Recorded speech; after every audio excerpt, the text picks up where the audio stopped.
Halloween is coming and such a fun and exciting time. Today I'm going to talk about some safety tips to make sure that your son or daughter has the safest and happiest Halloween possible.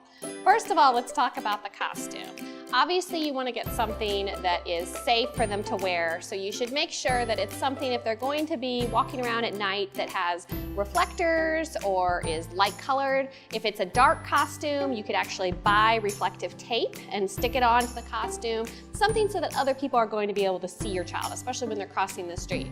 Also, if it has a mask, make sure that it's easy for your child to breathe. We actually recommend, instead of a mask, maybe just painting their face, but if you're getting face paint, try it out somewhere else on their body to make sure they're not going to have an allergic reaction before you actually put it on their face. So you've got your costume, then what? Well, if you're sending your child out to trick-or-treat alone, obviously you want to make sure that's an older child, middle school or high school age. You want to discuss the route ahead of time with them, make sure you know where they're going to be at all times, maybe have them take a phone with them so you can contact them at all times. For your younger children, definitely you want to have a grown-up with them, trick-or-treating all the time, walking with them to the doors, making sure that they're safe that whole time.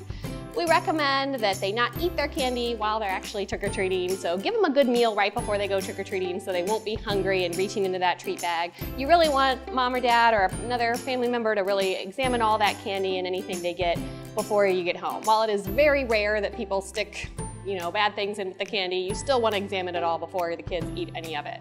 And then obviously, you don't want them eating all that candy at once. So even ahead of trick-or-treating, you should have some sort of a plan with your kid. How often are they going to be allowed to eat that candy? Ration it out over days or weeks. And then what are they going to be allowed to eat? Maybe if there's certain candies that aren't as healthy, maybe they could just give those away, or there's different programs where you can send them to the military or something else, but don't keep all that candy at home. What if you are the one handing out the treats? Maybe you could hand out non-candy things like pencils, erasers, little tattoos, stickers to help promote the healthiest Halloween you can, but still a lot of fun for the kids.